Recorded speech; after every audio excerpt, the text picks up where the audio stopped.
My name is Christopher Doty, and I am the president for the Council of Residency Directors. Welcome, everybody. I would like to welcome you to our May edition of CORD Connects. This is an effort to do faculty development in sort of a asynchronous fashion, help people gain aspects that they may need help with in various parts of compliance or running a program, or as tonight, academic budgeting and finance.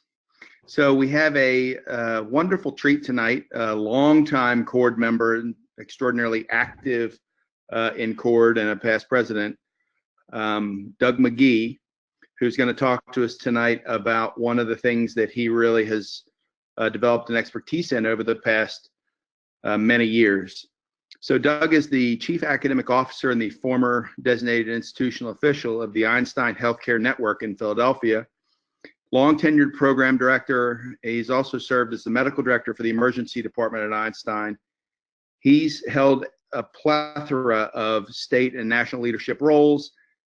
He's been the president of the Pennsylvania College of Emergency Physicians and is a past president of this organization. He's currently the vice chair of the Residency Review Committee for Emergency Medicine, and also represents ACEP on the combined GME funding task force. So without any further ado, let's welcome Dr. McGee, and thank you very much, Doug, for helping us out. You're welcome, Chris. Thank you very much. Good evening, everyone, or I guess if you're on the West Coast, good late afternoon. As Chris mentioned, I have come to believe over the past several years that this is actually a very important leadership competency.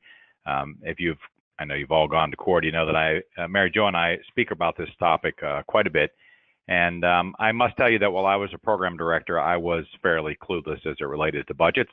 I didn't have them under my control. They were largely under the control of our chairman and the administrators and our staff. And because of that, I really didn't understand how my program functioned from a financial perspective, and more importantly than that, I didn't have any control.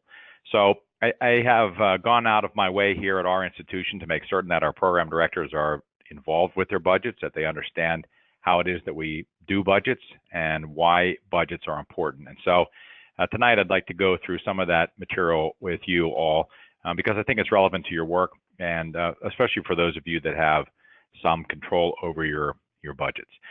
You'll see here on my first slide that I have Mary Jo's name on here. Mary Jo and I have developed this series together for the most part that we give in lots of different places. She and I actually were in Phoenix last week at AMI and made a couple presentations there on GME financing. Of course, I really don't have any, let me see if I can get this to go forward here, any disclosures at all. And these really are goals for this evening. I'd like to make certain that by the time we're done, you can describe why it is that we do a budget and why it's important that we do a budget and do it right, and really talk about two different budgeting methods so that you can speak to them. We're going to spend time talking about one that I prefer, but also spend some time talking about one that you have probably used and probably most of your hospital uses now. And then I'd like to spend a little bit of time on negotiating your budget, because all those things are together coalesced in what ultimately becomes the budget that you live in and spend throughout the year.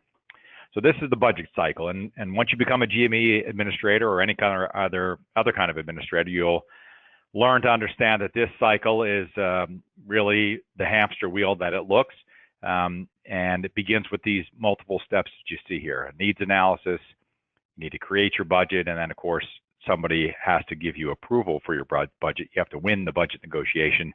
And then after the year starts, the fiscal year starts, you have to monitor your budget and then ultimately make sure that your budget is performing well so that you can get ready for the next budget cycle. Now that looks like that's not that hard of a thing to do, and probably your institution is like ours. Our fiscal year is the same as our academic year, 7/1 to 6/30, although some institutions have their fiscal year run the same as their calendar year, which I would think might represent some of its own budgeting challenges. So if you've been to any of my talks on budgeting, you'll recognize this slide. I like to tell this story because it's become a really important principle as it relates to GME funding, especially because we all are constrained by the cap. So if you have gone to any finance courses in college or took any accounting, you'll probably have heard the story of the tragedy of the commons. And the story is fairly simple, but it really speaks to an important accounting principle, and that is that in feudal England, when the king had plenty of space, a lot of property, owned the property, and had commoners living around the castle, the commoners were allowed to graze their cattle in the king's pastures. And if you were a farmer and you had a farmer who was a neighbor, it didn't take long for you to figure out that if you had more cows on the common property, then you might be able to make more money for your family. And so the goal here really was to have as many cows as you could. Except the problem was every farmer had that same basic idea. And in GME terms, the cows are all the programs that you have in your hospital. And the field is really the fixed GME finances and the money that we have available to our program. So if you think about what happens when you have an increasing demand on a fixed resource, eventually that resource gets outstripped. And this cartoon basically depicts that, where you can see that these guys understand that if they just add more cows, they'll add a few more and they'll raise their profits by 10%. And they seem to think things are going along just great until we understand that eventually there's too many cows and there's no more grass. And once there's no more grass, then we have a problem. And you see the speaker in the last panel there say, this is what we call the tragedy of the commons, destruction of resources for personal gain. What is the most important thing you learned on this trip? And then, of course, this person says, we need more cows, which is exactly what you don't need, is more cows. And so the struggle, I think, for GME operations in a hospital is we don't really operate in a traditional profit loss model. For the most part, residency programs look like an expense. And what pays for that expense is, in the minds of most folks in your hospital finance department, is really the GME funding you get from CMS. And we're not going to talk really too much about that this evening, but that means in their mind that the commons, the GME funding, your cap, is fixed, and your residents and your residency programs just represent more and more cows feeding on the same sort of resource. So we have to do budgeting right, and you have to do it strategically and do it in a way that makes sure that your program is well supported. So if you sort of started with this question right there, if I had only $100 to spend on my program, where would I spend it, is a really relevant question, because what you need to do is understand what it is that you need, which might be a little bit different than what it is that you want. And so it begins really with a needs analysis, and that's how you start your budgeting process, to understand what it is that you need. Now, you notice that this word here is important. It's a needs analysis, not a wants analysis.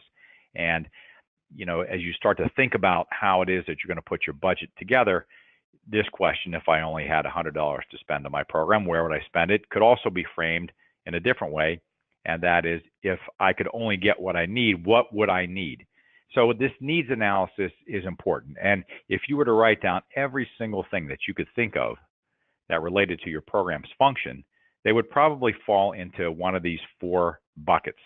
And I would suggest to you, as you think about your budget, you don't really start with the money, but rather you start with the principles that are necessary to run your program.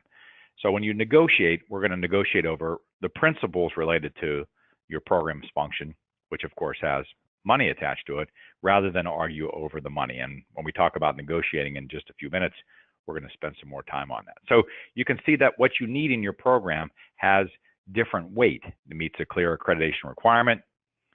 In other words, the requirements say the resident must spend 1 month on whatever it happens to be, or meets a general accreditation requirement. The resident should be trained in this particular area without specifying a particular kind of curriculum element.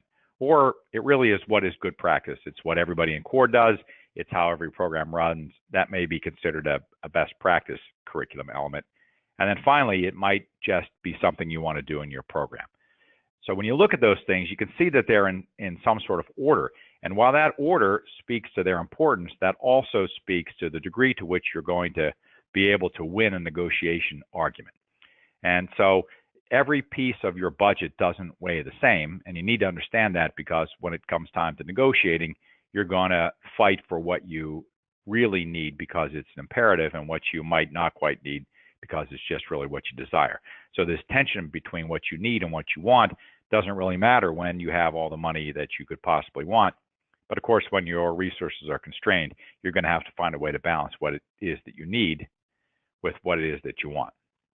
So I'd like you to remember this list right here, because we're going to come back to this list when we talk about negotiation, because that order right there is going to help inform you when you start to talk to the person you're going to negotiate your budget with. So after you've got a handle on what it is that you need, then you really need to create a budget. Now, I think probably many of you have created budgets before. You probably have budgeted a vacation if you don't have a budget at your house. Some folks are more disciplined about that than others, but you basically have to write everything on a spreadsheet at some point. And in most hospitals, you have to enter that budget into some sort of program that finance puts together for you. And there's lots of ways to do that. And really, this is the usual and customary way budgeting is done. And I'm going to talk a little bit about this specific method here, because this is an actual method. But often what people do is they look at what they spent last year, or sometimes what they budgeted last year, which might not be the same as what they spent. And then they ask this simple question: well, was that enough? And so you might look last year and see that you spent $100, and you might decide that what you might want to do is add 10%. And when you do that, what you're doing is trying to add a buffer, because you know that the person you're going to negotiate with is going to ask you to give some of that money back. Now, they also know that you added 10% because they know that you know that they're going to ask for money back. And so what really happens is you end up in this positional bargaining position where you're trying to ask for more than you need, because you know they're going to take some away, and they know you asked for more than you need because they know that you're going to have to make some cuts. And this process goes on and on and on until you reach a final budget. And I tell you, we are in the middle of the budget season right now, and just this last week, we ran what is now known as round 4, which is this process of trying to take money out of the budget from round 1, where we put in what we needed. Now, I don't make my budgets the way the rest of the hospital does, but this game of putting more in than you probably need, knowing that there's going to have to be some givebacks, is what precipitates this protracted budgeting process. So you end up really with this opportunity to really drag out the process. Now, this is known as a traditional budgeting method, and I'm going to talk about that and compare that to zero-based budgeting. And I believe that zero-based budgeting is a better way to do that, and I'm going to help you, I think, understand why we might want to budget that way.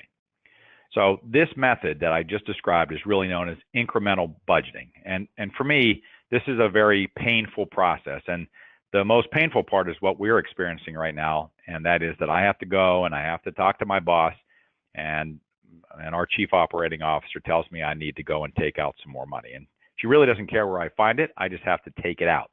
And that's the model when you're involved in incremental budgeting that goes on through the budgeting process.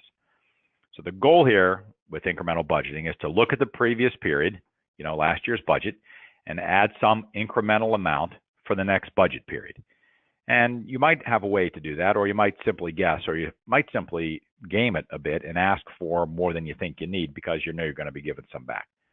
So your allocation for next year's budget really depends, at least in part, on what it was that you budgeted last year, because that's what we're going to do. We're going to look at last year's fiscal budget, and we're going to try to add more money to our next budget. That's the basis of incremental budgeting. And when you do that, what you end up with is a budget that people know probably has more in it than it needs, and then you end up in this positional bargaining method. And I'm going to talk about bargaining in just a minute when we talk about negotiating, but this positional bargaining is a result of what is this incremental budgeting. And when you do that, at least in my opinion, it leads to this sense of distrust and deception. The person that has to approve your budget knows that you really don't need every dollar you ask for, and they really don't trust that when you say you really, really need it, you really, really do need it, because you're going to be able to take something out and continue to function. And they know that, and they have expected you to add money to your budget when you have this incremental budgeting. And it's my opinion that one of your goals here with your boss, whoever that happens to be, the person that's approving your budget, trust is really, really important. And so to be an honest broker in this is difficult when you're engaging in positional bargaining, and you're doing that because you've engaged in incremental budgeting. So there are some pros to this model, and it's really why a lot of people use it. In many ways, the budget is stable. Change happens gradually. It's not very convulsive. You're spending perhaps a little bit more than you spent last year. And for that reason, budgets have a tendency to feel consistent. It's not really that hard to go back and look at what you budgeted last year and add some amount and then say, well, that's what I'm going to put in for my next budget. So as long as you're doing that, departments seem to function fine. They know that there's some method here, and as long as everybody feels like they've been getting what they needed, they all sort of feel like they've been treated, and I'll put this in quotes, fairly. Now that's because the method here ends up in the same sort of place, and that is that they negotiate a budget that they can live with. And that really might be the case until actually you would roll all the budgets together, and then what each budget unit, each program ultimately realizes is that they're not really resourced in the same sort of way, because people negotiate in different styles, and often you're negotiating with a different administrator. So this looks fair and feels okay until you put all the budgets side by side and see that your programs may not be budgeted very fairly. And we're all emergency medicine programs here on the phone, and I would guess that probably some of you feel like there may be programs that get more than your program does, and it may in fact be because this is the method that's being used. So you need to think about this as a method, and some of these pros are a bit deceptive, and that they look easy to coordinate from year to year, and when you make a change, it's not that hard to see what the impact is. Now the downside here is significant, and these are some of the things that are often cited as downsides to incremental budgeting. It starts with a basic assumption, which may not be true at all, and that is that what you're going to do next year and how you're going to run your program next year will be unchanged. And it really assumes the same priorities. And of course, the problem with this is if somebody else changes your priorities because you've been told by your GME office you need to get smaller, your chair tells you you need to get bigger, the RRC changes the requirements, and now you've got to add some more to your budget. That's really what starts to mess with your priorities. And when that happens and you're in this model, adding some fixed percent next year may not be a good way to do that. And if you're stuck in this model, it can sometimes be hard to make an argument for what might be a lot more because the priorities have changed. And when you do it this way, there's not any real good reason to come up with new ideas and new ways to budget. There's not really any incentive to reduce costs because what you're arguing for is always more. And I think another thing that is a really big problem here, especially at this time of the year, and here we are in May, and we've got 6 more weeks left in our budget, and programs can look at their budget and see that they've got a line that they haven't spent. So you have this tendency to want to spend that money at the end of the year, lose it, you're going to either use it or lose it. And that really means that you can waste money, because if you haven't spent it this year, unless it's a cost related directly to the end of the year, you probably don't need it. And so this method causes a lot of waste at the end of the year as people try to zero down their budget and spend everything in that line, because you know you're going to argue for that same amount and more in the next budget. And you might be concerned that if you haven't spent what you had budgeted, people say, well, look, you don't need it. So this spend it or lose it mentality that's a part of incremental budgeting is really bad financial practice. And so this leads to budget stagnation, and your budget really doesn't represent anything that's going on because you're not referencing it back to what actually is happening. All you're really doing is looking at last year's budget. And of course, because of that, people build in slack so that they can make sure that they can weather whatever storm in the budget may come over the next fiscal year. So there's a lot of downsides to this budgeting method, but I got to tell you that this is how most of the accounting units in our hospital budget. So most of the clinical departments, they budget this way. There's not very many of us that use a different method, which I'm going to describe in a minute. So it's not like this is that weird of a thing. It's something I don't believe works very well. What I happen to think is a better way to do your budgeting is what's known as zero-based budgeting. And I hope that you can understand that it's fairly simple. And there, I think, are more pros to this than there are cons. So let's talk a little bit about zero-based budgeting as a budget method compared to incremental budgeting. So when you do a zero-based budgeting, the goal here is to really justify each expense at the start of each new fiscal year. In other words, the number that you start with in your budget in a particular line is not the number of dollars that you spent last year, it's zero. That's where the zero base comes from. It starts from a zero base. And when that line gets filled in, it's based upon this idea that you've identified what it is that what you need for your program, and then you figure out what it costs to meet your need. And that's the number that goes in the line. Now that sounds like that might land you at the same place that incremental budgeting does, and in fact it might, but oftentimes when you actually do it using this method, then you'll find that you have been over budgeting this entire time, or actually even in fact under budgeting.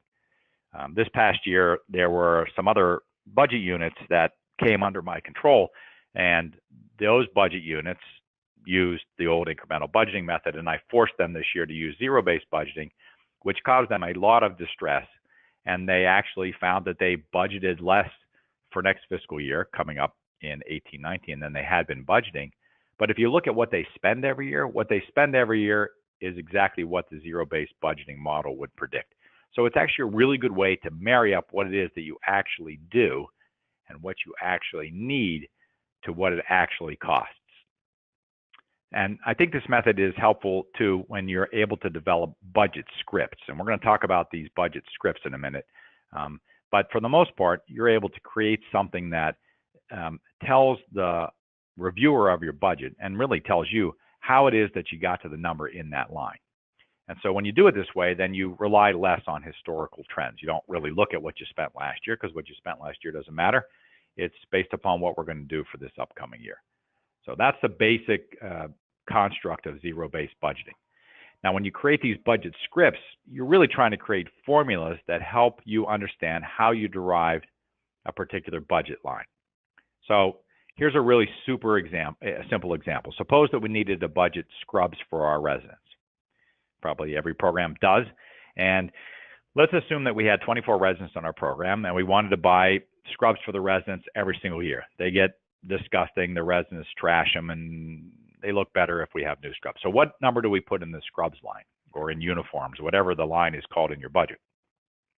So you might start with a guess. You might see that you could put in $2,400. Maybe that's what you put in the line last year, and that might sound like that's enough.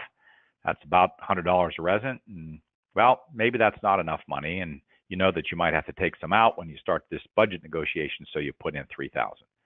But really, with scrubs and with coats and with meals and with nearly everything you could think about in your program, it's actually easy to create some sort of formula to figure out what you should put in the scrub line. You can actually make a calculation, and that is really based upon your needs analysis. So what do we need? Well, we need scrubs. We need tops and we need bottoms. And how many pairs per resident? Well, this is where you get to decide how much you need. 4 tops, 4 bottoms. And if we have 24 residents and we know that the tops cost $9 and the bottoms cost $7, you can see that the right number to put in that line is $1,536. So you don't have to guess. And when you don't have to guess and you're talking to the person that you're negotiating with, they can see that you actually have a formula to derive that number, and they know you haven't inflated it. Now, the interesting part of when it comes to negotiating this thing, or when people say, can you take anything out? When I talk to my boss about making reductions in my budget, if we're trying to close the budget, I don't talk about taking out $100. I talk about taking away one of the scrubs from the residents. And it's interesting when you talk about it in those terms, because that makes then what you have in your budget in terms of dollars really mean something, because you're not really cutting the money, you're cutting the scrubs. And if you think about it that way, it's easier for you to advocate for what it is that you need. So you really couldn't cut $100, but you could cut 1 pair for each resident. So I'm going to suggest that what you try to argue when you negotiate your budget is argue over the principle, that is the number of scrubs in this example, and not really the money. So this method not only informs you about what number goes in the line, but it also helps you when it comes time to negotiate and to win the argument for your budget. So there's a lot of pros, I think, here. And they really, in many ways, this method allows for efficient allocation of your budget money based upon what it is that you need and what the requirements say and what benefits you want for your residents, not really the historical trend from last year. And this question here, what can be budgeted in a standard way, is where you need to start to think about creating a budget that uses budget scripts. So it's easy. We used scrubs a minute ago, but we have budget scripts for meals on call. We have budget scripts for recruiting dollars. We have budget scripts for in-training exams, licenses. You could think of a million things that you could just easily create a formula. And when you have that formula and you put that in the spreadsheet, then it actually makes creating your budget from year to year easy, because you just look at the numbers you put in your formula, and if they are the same numbers, then you've already got half your work done. This method is a really good way to find inflated budgets, and you can detect when they're occurring because you can see that the formula is really a better way to do it than incremental budgeting.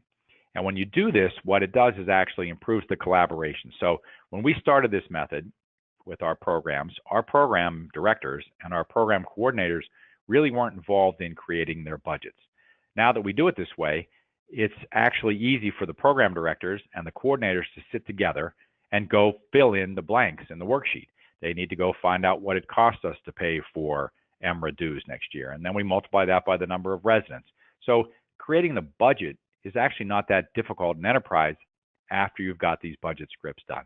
So the program director can hand a lot of the budget responsibility to the coordinator, who can go and, bird dog all of the numbers that need to go in the lines, and then simply plug them in. And if you've created an Excel spreadsheet, it'll calculate it for you. But it's a really good way to identify what are wasteful expenditures. So for me, anyway, this method has put the budget in the hands of our program directors. Now they know what they spend their money on. Now they can see why it is that they put the number in there. And now they can help argue and advocate for their program, because what they're using is not some argument, but rather some formula. Now, there can be some cons to this, and we've now done this here for probably 6 or 7 years. But I got to tell you, the first year that we tried to model this, it was difficult because we didn't have formulas. So the first year, you're going to try to create formulas that are sometimes super linear and easy to understand, like this scrub formula. But if you're trying to figure out some standard way to calculate how much you need for recruiting, you might need some sort of different formula. And we developed formulas, and sometimes they worked great, sometimes they over budgeted or under budgeted. And when we do our budget review each year, we look at the formula to see if the formula needs to be adjusted. And in fact, as you probably know, the GMEC is expected to have some oversight of the budgeting process. So when we take this to the GMEC, what we ask the GMEC to do is not to look at the budget numbers, but rather to look at the formulas. So you need to start to think about what you could make in your budget into formulas. And while some stuff feels sort of squishy, you can actually make formulas for far more than you think. Now to do it this way means that you're not just guessing and adding, you're not just looking at last year and adding 10%. You actually have to be able to use the budget script. So in the first year, if you're trying to do this with your coordinator, you actually have to spend some time understanding how the model works and how it is that you're going to use the model. So some training is necessary. And the first year, as I mentioned before, it can be a little bit overwhelming because you got to go find all of the information to use in your formulas. But I'll tell you, if you create a spreadsheet with those formulas in it, those formulas can remain fairly constant each year. So if I'm trying to budget EMRA dues, I don't really need to make a new formula. I just need to go find out what EMRA is charging next year, because that's the number I'll use in my budget. I just need to go find out whether or not scrubs are going to cost me more next year. So I talk to the vendor and find out what they cost. So it's actually fairly easy to do, but really it gets a lot easier after you've done the first year. So my recommendation when it comes to creating your budget is to use zero-based budgeting method and budget scripts. I think it engenders a certain amount of trust with the person that has to approve your budget. It's actually a way that you can point to your budget and do so in a prioritized way so that you can actually better justify your budget when it comes time to negotiating your budget. So I think people do this in lots of different ways, but in my opinion and in my experience here, zero-based budgeting and budget scripts are really a great way to go. I've got 50 cost centers that I manage in our office, and this is the way we do them all, and they work pretty well. So we've talked about our needs analysis, and we talked about the various ways that you could create your budget. And really, putting your budget on paper is great, but you have to ultimately sit in front of somebody. That might be your chair, or it might be some finance person, or it might be your department administrator, to win the approval for your budget. So in my opinion, the negotiating piece is nearly as important as the budget creation piece, because what you put on paper doesn't mean a single thing if you can't get it approved. So I want to talk for just a few minutes about negotiating your budget. So we've talked about what I think, using the zero-based method, as principled budgeting, but really that needs to be tied together with principled negotiation. And I'm sure that you've felt like at times you were in negotiations like this where you really didn't trust the person you were trying to make an agreement with. And that often happens when people do a negotiating method known as positional bargaining. And positional bargaining is a lot like incremental budgeting. The two feel very much the same. And when you do it this way, it just doesn't feel right. You know, this is exactly what, for the most part, car buying experiences feel like. And while that may be a little bit better now with the internet and all that kind of stuff, you know, if you bought a car, and you certainly bought a car 10 or 15 years ago, you walked in there knowing that the price was going to be higher and knowing that they were going to come down, and you walked in there and they knew you were going to ask for some lower number, and it's this endless back and forth. And you know, they drag the sales manager out, and I'm sure that many of you have been through that drill.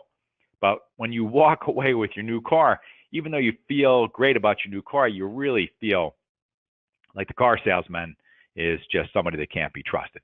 Now, when you have to be bargaining with these guys, it doesn't really matter. You're not going to see them again. So you could kind of be treating them however you want. It doesn't really matter, but it's a big deal at work. So this idea that you try to engender trust and in your budgeting process is important at work, and this positional bargaining method often leads to distrust and deceit. So there are really four things I want you to pay attention to when you're talking about principled budget negotiation, and we're going to spend just a minute on each one of these. It's important that you separate the people that you're talking to from the budget you're trying to get approved. We want you to focus on their interests, not what their position is, and we'll talk some more about that. This idea that you can invent options for mutual gain is very, very important, and it's very much tied to the second point there, and that is understanding what the person you're negotiating with is interested in, or said another way, what they value, really helps you try to identify options for mutual gain. And then actually this last bit is, I think, very powerful because it ties directly into zero-based budgeting, and that is to use some sort of objective criteria. So let's talk about each one of these for just a minute and try to flesh some of them out. So, you know, you're in a human enterprise, even on the administrative level, and dealing with your chair or with your administrator or the chief financial officer or whoever you're negotiating with is a coworker. It's a colleague. It's somebody that you may pass in the hallway or see in the cafeteria. It's somebody that you might need for something else. It's somebody that you might have to work with every day. So these relationships that you build in your department or in your hospital that relate to people that touch your budget is really important. So that's why prevention is key. You know, building trusting relationships where people at work feel like you're a good person, that your word can be trusted, is really important. And when you get to that point, that actually makes this budget stuff, which can be challenging at times, a little bit difficult. So building trusting relationships is important. And so when you are confronted with a negotiation with someone that you are working with, it's important that you really work on dealing with the problem, face the problem, not the people. I tell you, I got a good tip one time from someone who was trying to help me with a negotiation, and it was just very difficult. And they actually made a very practical suggestion to this: face the problem, not the people. And that was, instead of sitting across from each other at a desk or at a table, sit beside each other and face a whiteboard. Put the problem on the whiteboard and look at it, or put a piece of paper between the two of you and discuss the problem together on the same side of the table, so that what you've really done is created the impression that together you're on the same side and you're both tackling this problem in front of you. And actually, I thought that was a really great tip. I use it all the time, particularly if I know that I'm going to have a problem. So, you know, in my office here, somebody could sit across from my desk, or I go and sit at the conference table, and I always make sure I sit beside them, and together we face the problem. So this people part is a really important part of negotiating, and you've got to have a good relationship with folks so that you can get your budget done.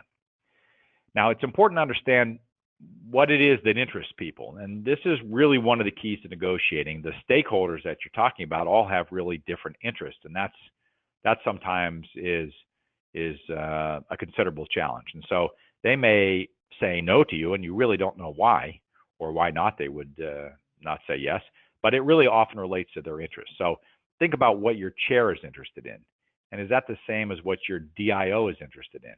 And so aligning your interests with these folks is important.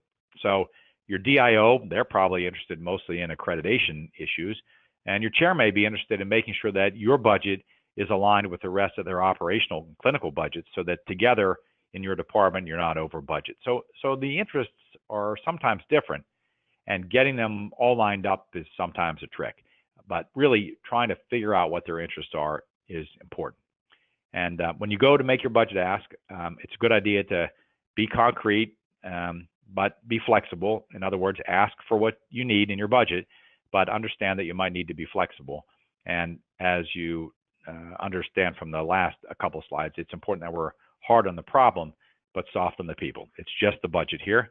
We're just dealing with the budget. So, the people at the end of the day have approved or not approved your budget are the same people you're going to see in the hallway a little bit later on.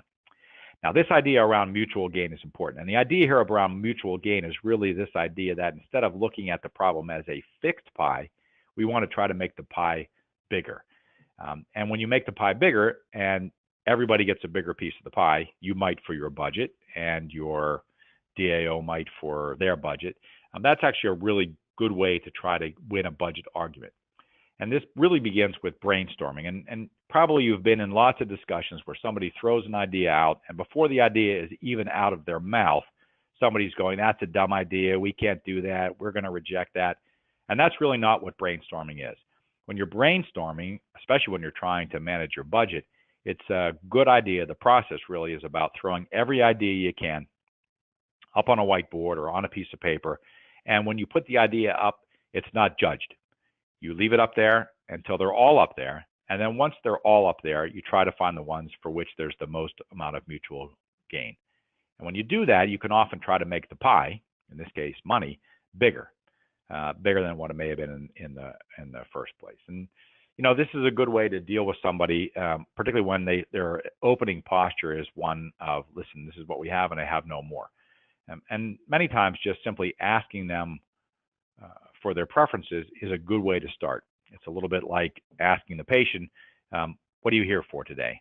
If they can tell you they're here for a work note and you can get that out of them in the first few minutes, well, then that might actually shorten your patient encounter. But asking the person you're negotiating with, what is it you want? What makes it best for you is a good way to look at this mutual gain idea. And then, of course, you could make their decision fairly easy. And the last thing here relates to negotiating when you use objective criteria. Now, the first bullet on this slide is really important, I think, and that is that you, together with your negotiating partner, agree to some sort of criteria before you negotiate the budget. So if I'm sitting down with my chair and I want to try to negotiate my budget, I would say something like, can we at least agree that what we're going to try to do is when there's an accreditation requirement, no matter what it is, we will always fund that. That sounds like something that you could agree to. So that ACGME mandates are always funded.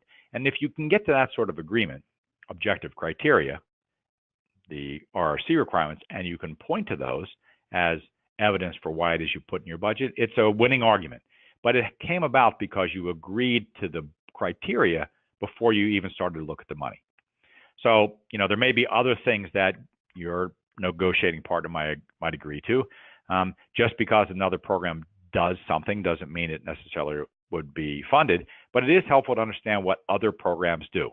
And so coming to your negotiating table around your budget, knowing that everybody in town always does this, always buys iPads for the residents, or always takes their candidates out the night before for recruiting, whatever it happens to be that you're winning, what is usual and customary practice may be sufficiently good objective criteria. And sometimes, you can go find information in surveys and that sort of stuff to bolster your case. But agreeing to the criteria before you even start the budget negotiation often helps lubricate this part of it. And so knowing what criteria you're going to be okay with before you go in there is a good idea.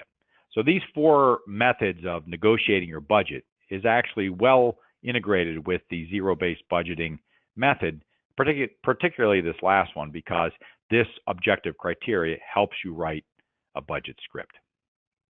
So we know what we needed, and we created our budget using our zero-based budgeting, and then we negotiated and won our budget, and now the budget year has started. Looking at your budget over the course of the year is an important part of the exercise, and if you don't do this very well, you may end up having a problem partway through the year, but you may not realize it until there's enough time left to fix it. So budget monitoring is important. I want to talk about that for just a few minutes. So you should look at your budgets, and every one of us operates in a hospital. We're pulling up the current budget report. The last month's budget and report is important. And I think when you do that and you're able to look at that and you can talk to your boss about that, your chair or your DIO, talk about your budget and how you're performing in your budget, leads to this sense of trust that you're transparent, you know how you're spending, and you know that if you're over or underspending, you can talk about that with them. This trust is really important because not only do you have to fix it in the current budget year that you're in, but remember that you're going to be negotiating next year's budget with them too. So those people that approved your budget need to have some trust in you, and your being transparent with them helps that. And if you find that there's a problem in your budget, I would point that out as quickly as you can, but I would think that it's a good idea to come with solutions. So, you know, if you have a problem in a line, you accidentally overspent something in a line, or even it wasn't an accident, you had to, saying to the person you're negotiating with, listen, I overspent in this line, and here's why I did that. I didn't really have a choice, but I can cut it over here in this other line to keep my budget neutral. And when you come in with this sort of posture, not only does it say you're paying attention, but it also speaks to what it is that that person's interested in. What that person is mostly interested in is that you end the year in good budget shape. In other words, that your expenses came in where they were supposed to, and if you have any revenue in your program, that you made your revenue targets, they would like you to see you keep your budget neutral. So coming in like this, with this posture and this solution, is actually a good way to make certain that you're setting that table for the next budget year.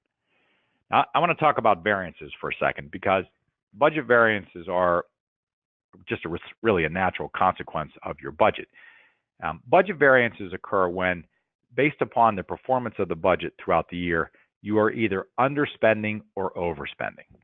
Now, when you're underspending, there may be plenty of good reasons to underspend. You may be underspending because the expenses just haven't hit yet this year. So if we're looking at our budget and it's December and I've got graduation budgeted, and I know that I'm not going to have graduation until June, it may look like I'm underspending in that line simply because the activity that's going to come just hasn't come yet. So it may look like you're underspending, but because you know your budget and you know the spending cycle, a negative variance may not be a problem.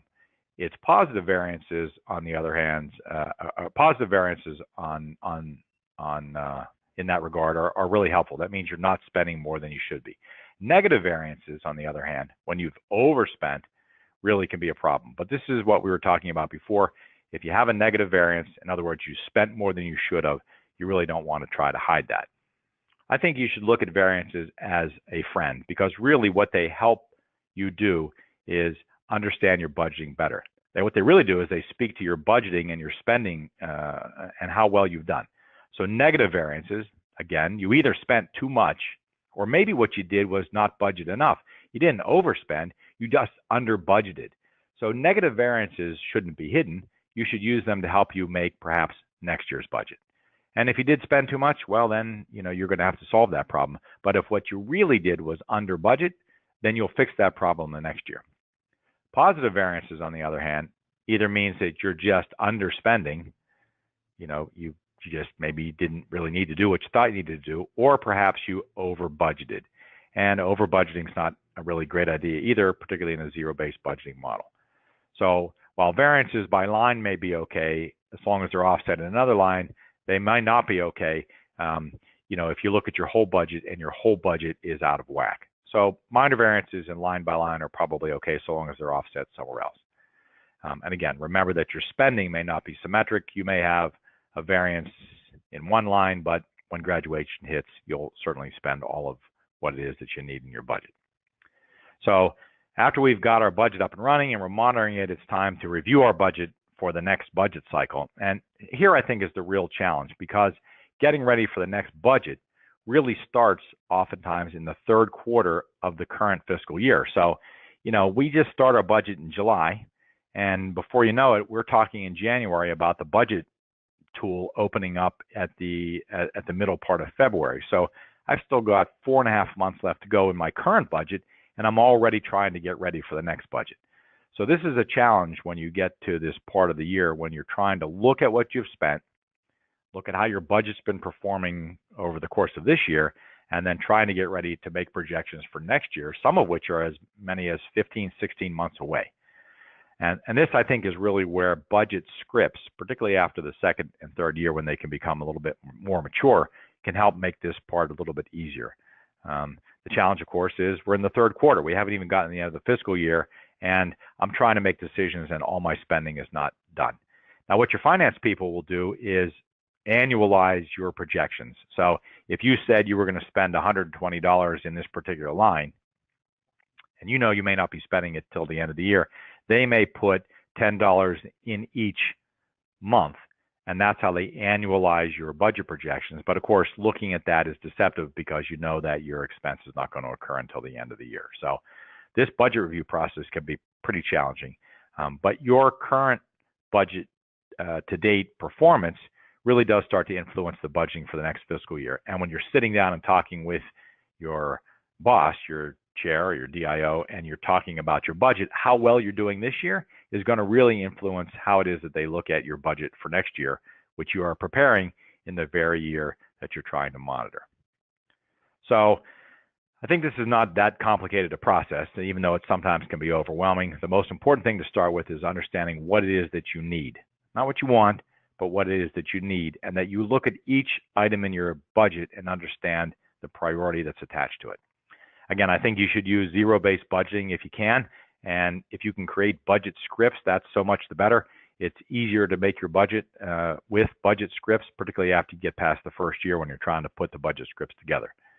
When you've got your budget together, this idea about principled negotiation is really important. And if anybody's ever seen that book, Getting to Yes, or really any of the negotiating books, that idea that you use principled, not positional bargaining, is really a better way to get to yes with your budget. You got to keep an eye on your budgets, pay close attention to them. Variances really do help you understand how you're performing, and more importantly, they help you for the next year. And as you get closer to the end of your current budget year, see how you're doing, because that's the only way you're going to make better budgets for next year.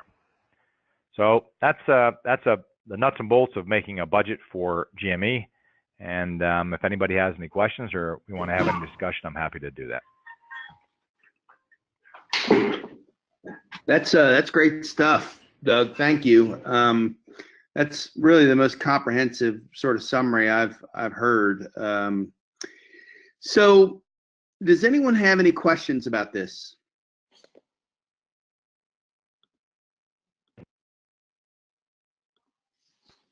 Wow, it seems like you wowed them. I have a question, Doug. The thing about principled versus positional negotiation is you often need to have the other person, engage in that same negotiation. So if the other person is sort of stuck in this positional bargaining sort of schema, I should say, how have you been able to sort of move it to a more principled negotiation? Yeah, that's a great question, because the people you're negotiating with are all very different. And, oftentimes it's the finance people that are really positional bargainers. And that makes it sometimes different. And there's a difference between what people call hard bargaining and soft bargaining. So if you're a hard bargainer, you stick to your guns, you threaten to walk away, you threaten to close down negotiations. If you're dealing with somebody that's like that, and they are a positional bargainer, and they're a hard bargainer, and you're a soft bargainer, and you're, particularly if you're trying to get to principal negotiation, you often get run over. And it can be very difficult to do that. Those books I talked about, Getting the Yes, and some of those things have a lot of really great tips on negotiation. Negotiation, people are professional negotiators. There's a whole strategy around trying to set the table in preparation for your negotiation that helps move it from positional bargaining to more principled bargaining. I do think that one of the strategies I've tried to employ when someone is going to be a positional bargainer is this idea that we get to criteria. So could you agree that if I found a requirement that supported what I want to spend, you'll spend that? Okay, fine. If it's an ACGME requirement, we'll spend that. That's actually one way to start to move them towards positional bargaining, because what they feel like they're doing is negotiating or agreeing to the criteria. For me, that has been somewhat helpful. It gets harder when you're talking over the stuff in your budget that's sort of nice to have, everybody does that, this is a good way to run a program. Those things tend to be a little bit more difficult. And people's posture with the budget depends on how the budget year is going. So in a difficult budget year, your boss from last year, I negotiate with the chief operating officer. Last year seemed to be a lot easier than this year because our institution's financial performance changes from year to year. But there are a lot of tips you could use, and I think that grabbing one of those books, for me, that was a really important part of, I read it and didn't think of it as faculty development, but that really did help me in many ways to grab one of those negotiating books and read about some of those things. Hi, Doug. Thank you so much for presenting this. This was incredibly useful. As a new program director, the thought of that first year of moving from an incremental budget to a zero-based budget seems pretty daunting. Do you have any sort of examples of what that might look like, or other resources that you could point to? Yeah, I can send that. I'll send that to Tina, and Tina, you can post that somehow, I think, right? Absolutely. I'll post it on the CORD site along with the recording and the handout or this presentation. It'll be up there tomorrow. Okay, that'd be great. Okay. So one of the things, I may not be able to get to it tonight, but I'll get it over to you as soon as I can. I actually have all the program budgets up here in our office, and that's actually made it really easy for us to standardize the budgets across all the programs.